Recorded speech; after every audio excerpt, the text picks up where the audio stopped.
3 boys vanished from a quiet Arkansas town, and the next day, their bodies were found.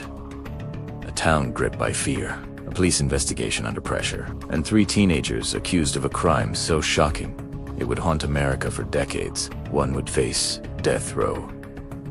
2 would spend their lives behind bars. But what if the people convicted weren't the ones who did it? What if the real killer was still out there, watching, waiting, hiding in plain sight? And how far would fear, rumor, and suspicion go before justice itself was lost? The West Memphis Three. The Untold Story. On May 5, 1993, in West Memphis, Arkansas, 3 8-year-old boys left their homes on bicycles, and by the next morning, an entire town would lose its innocence. This wasn't New York. This wasn't Los Angeles. This was a small southern community where people didn't lock their doors during the day, and children were expected home by dinner. And that's why what happened here felt impossible. That afternoon, Stevie Branch, Michael Moore, and Christopher Byers were seen riding toward a wooded area known as Robin Hood Hills, a patch of trees behind a quiet neighborhood subdivision. 2 adults, it was just woods. 2 kids, it was adventure. But sometime between daylight and darkness, something went terribly wrong. When the boys didn't return home by sunset, concern moved quickly to panic. Parents began calling neighbors. Neighbors checked backyards. Flashlights came out. Names were shouted into the trees. And if you've ever lived in a small town, you know when one family panics, the whole town feels it. By nightfall, police joined the search. Officers walked through muddy trails and shallow drainage ditches, unaware that they were stepping into what would become one of the most debated murder cases in modern American history. The next afternoon, May 6th, the search ended. The bodies of the 3 boys were found submerged in a drainage ditch in Robin Hood Hills. Bound, stripped, murdered. Even experienced investigators were shaken. The boys' hands and feet had been tied with their own shoelaces. Their bicycles were discovered abandoned nearby. The scene was confusing, chaotic, emotionally overwhelming. And yet, despite the brutality, the crime scene offered something deeply frustrating. Very few clear answers. There were no clear murder weapon recovered, no immediate forensic link to a suspect. And in cases involving murdered children, time is not just important, it is political. Because when children are killed, communities don't ask for patience. They demand justice. Fast. Within days, something else began spreading. Not evidence, but fear. Whispers started in churches, in grocery stores, at school parking lots. This wasn't normal. This wasn't random. This was ritual. The early 1990s were still under the shadow of what many now call the satanic panic, a cultural fear that occult groups were secretly operating across America. And suddenly, that fear had a location. West Memphis. Investigators began considering the possibility of a ritualistic killing.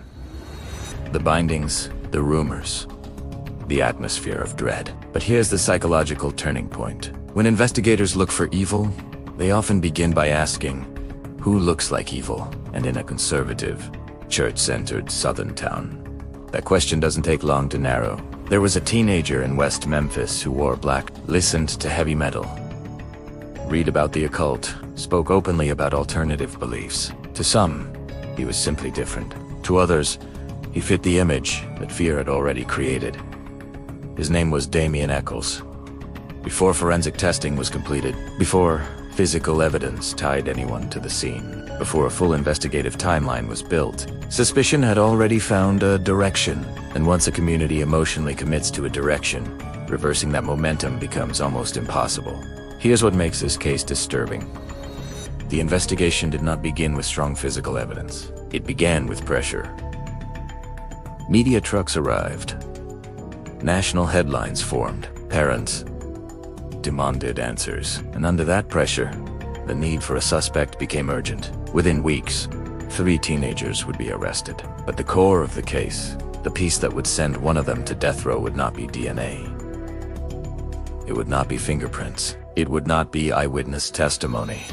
It would be a confession given after hours of interrogation, a confession filled with inconsistencies, a confession from a teenager with a documented low IQ. And if that confession was unreliable, then everything built on top of it could collapse. Robin Hood Hills went quiet after that day. But inside a small interrogation room in West Memphis, something far more powerful than silence was about to take shape. Because the next chapter of this story doesn't happen in the woods. It happens under fluorescent lights, behind a closed door, where truth and pressure begin to blur. And once that door closes, 3 lives will never be the same. It didn't happen in the woods. It didn't happen at the crime scene. The turning point of this case happened inside a small interrogation room, and it began with a teenager who should never have been alone in that chair. His name was Jessie Miss Kelley Jr. He was 17 years old. He had a documented IQ of 72. And on June 3rd, 1993, he was brought in for questioning. At first, it was just an interview. Casual, conversational. But hours passed. 2 hours, 4 hours, 8 hours. Nearly 12 hours of questioning, and only fragments of that interrogation were recorded. And that detail matters more than most people realize, because what happened in the unrecorded hours would shape everything that followed. Eventually, Jessie confessed. He said he was present in Robin Hood Hills. He said Damien Echols was there. He said Jason Baldwin was there. And just like that, police had their narrative. But here's where the story begins to fracture. Jessie's confession contained multiple factual errors. He said the murders happened in the morning. They occurred in the evening. He described the victims being tied with rope. They were tied with shoelaces.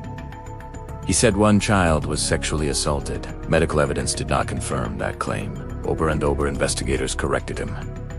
And when corrected, he adjusted his answers. Psychologists have a term for this: compliant confession. It happens when a vulnerable person, under pressure, begins aligning their answers with what authority figures suggest, consciously or unconsciously, simply to end the interrogation. And here's what makes that dangerous. Once a confession exists, everything else becomes secondary. Evidence begins to serve the confession, instead of the confession serving the evidence. Jessie recanted almost immediately. He said he was confused. He said he was pressured. He said he just wanted to go home. But the confession had already done its job. Within days, Damien Echols and Jason Baldwin were arrested. 3 teenagers charged with capital murder. And now, the narrative was locked in. But let's step back. There was still no physical evidence directly tying them to the crime scene. No DNA. Much no fingerprints. No murder weapon. The case leaned heavily on one thing: Jessie's words. And here's another detail that rarely gets enough attention. Jessie was questioned without a parent or attorney present for most of the interrogation. For a minor with limited intellectual functioning, under extreme pressure, in a town demanding answers. Now ask yourself something uncomfortable. If you were 17, exhausted, scared, sitting across from authority figures telling you they already knew what happened, how long would you hold out? Prosecutors believed they had enough. The confession, even flawed, was powerful, because juries trust confessions. It feels definitive. People don't confess to crimes they didn't commit, at least. That's what we want to believe. But history tells a different story. False confessions have sent innocent people to prison before, and this case was about to test how much weight a confession should really carry. Meanwhile, outside the interrogation room, something else was happening. Rumors hardened into beliefs. Beliefs hardened into certainty. Damien Echols' interest in the occult became courtroom material. Heavy metal music became evidence. Black clothing became symbolism. The case was no longer just about 3 murdered boys. It was about culture, fear, and the idea of evil. By the time the trials began in 1994, much of the community had already decided, and once public opinion forms, it rarely waits for forensic science. The prosecution would argue this was a satanic ritual killing. The defense would argue there was no credible physical evidence. And in the middle stood 3 teenagers, one facing the death penalty. But here's the question that would echo for decades. Was this a confession that revealed the truth, or a confession that created it? Because in the next chapter, we enter the courtroom, where heavy metal lyrics would be read as evidence, where belief would compete with science, and where a jury would decide whether suspicion was enough to send a teenager to death row. And once that verdict was spoken, there would be no turning back. By early 1994, West Memphis was no longer just grieving, it was divided. 3 teenagers were now charged with capital murder. And the case that began in the woods was about to be decided under fluorescent courtroom lights. But this wasn't just a trial about evidence. It was a trial about identity. And identity can be more powerful than facts. The prosecution built its case around one central pillar, Jessie Miss Kelley's confession. They argued it placed all 3 defendants at the crime scene. They argued it described the killings in detail. They argued it revealed motive, a ritualistic act inspired by occult beliefs. But there was a problem. Jessie was tried separately from Damien Echols and Jason Baldwin. And even during Jessie's own trial, jurors heard a confession filled with inconsistencies. Despite that, after just a few hours of deliberation, guilty, life imprisonment, plus 40 years. Then came the joint trial of Damien Echols and Jason Baldwin, and this is where the atmosphere shifted, because Damien Echols didn't just look different. He embodied everything the town feared.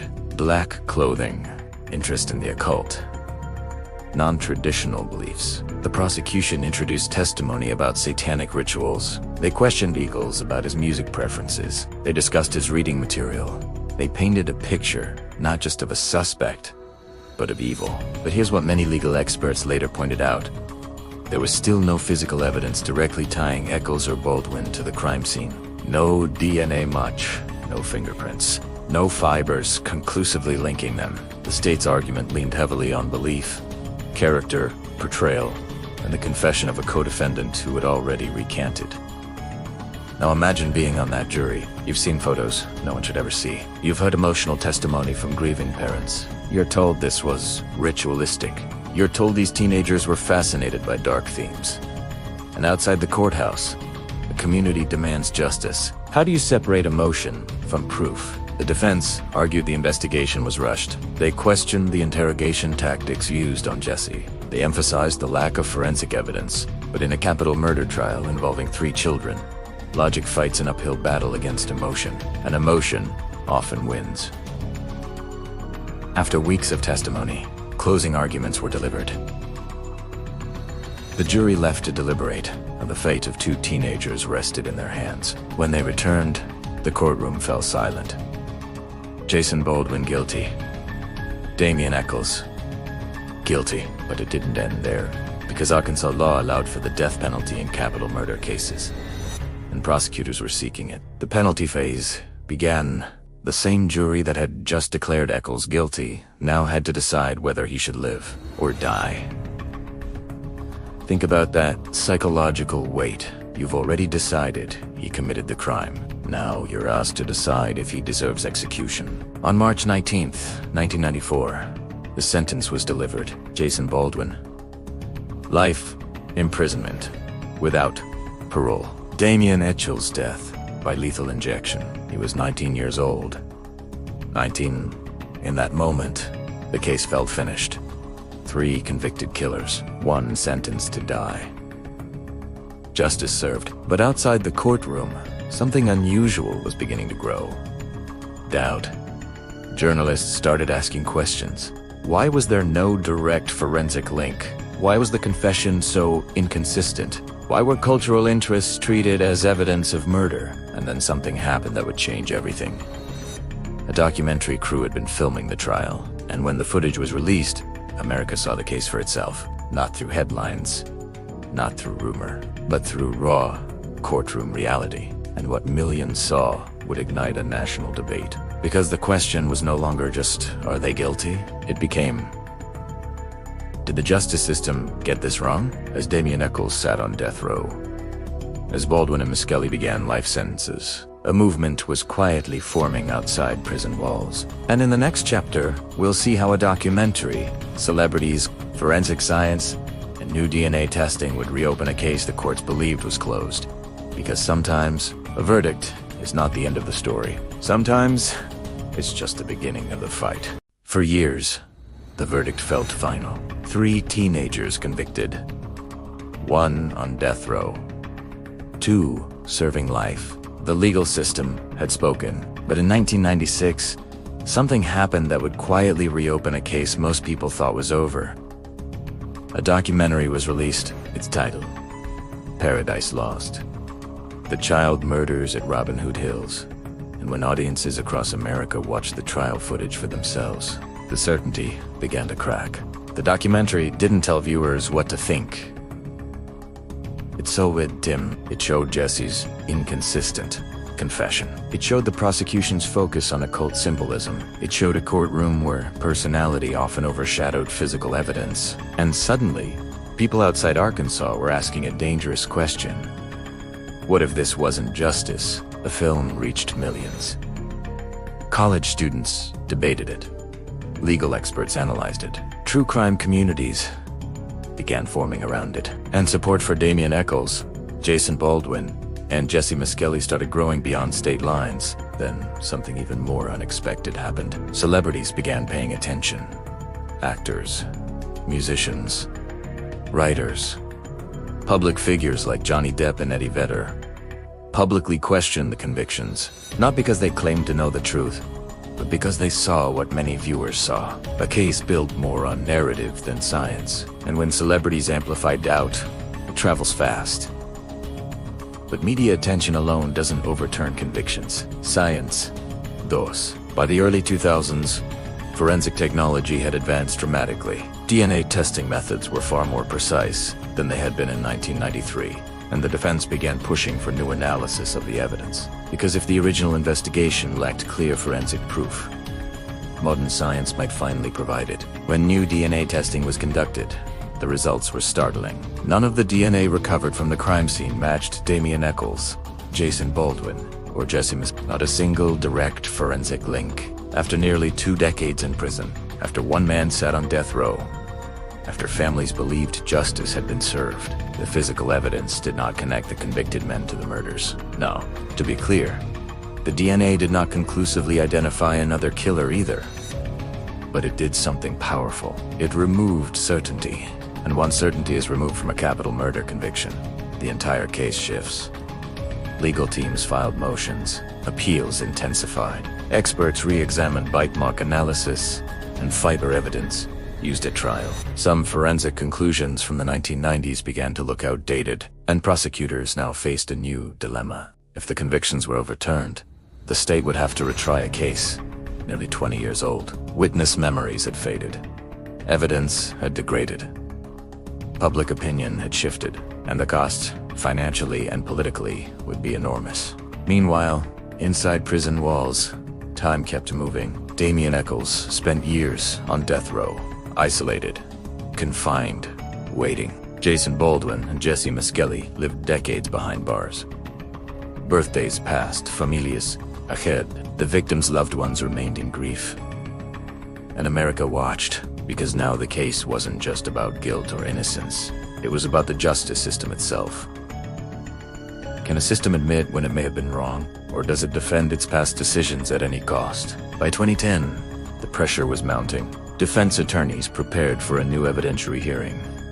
Experts were ready to testify about flawed forensic methods. And for the first time in years, there was a real possibility that the convictions could collapse entirely. But what happened next shocked almost everyone.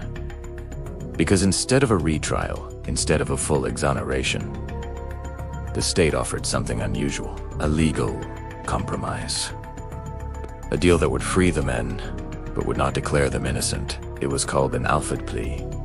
And in the next chapter, we'll break down the moment 3 men walked out of prison after 18 years, while still officially labeled murderers, because freedom came. But the truth remained unresolved, and when justice ends in compromise, the question doesn't disappear, it grows louder. August 19th, 2011. After 18 years behind bars, 3 men walked out of prison in West Memphis, Arkansas. Damien Echols, Jason Baldwin, and Jessie Miss Kelley Jr. were finally free. But make no mistake, the moment was far from simple, stay free, yet officially still convicted of murder. This was the result of an Alford plea, a legal compromise rarely seen in American courts. By entering the plea, the three men acknowledged that prosecutors had enough evidence to convict them without admitting they actually committed the crime. It was freedom with a shadow. For Damien Echols, who had spent years on death row, every step outside the prison walls carried weight. Every blade of grass, every sunlighted street, every breath of air reminded him of what he had lost. His youth, his friends, years with his family. Jason Baldwin and Jessie Miss Kelley faced the same reality. Decades of their lives had been stolen, not by the crime itself, but by the system meant to protect them. Outside, the world watched. Supporters cheered. Critics argued, and skeptics asked the same haunting question that had lingered since 1993. Did the real killer ever face justice? Because the DNA collected from the crime scene still did not match any of the three, and the inconsistencies in the original investigation remained. Questions about coercion, cultural bias, and fear-driven prosecution haunted the case.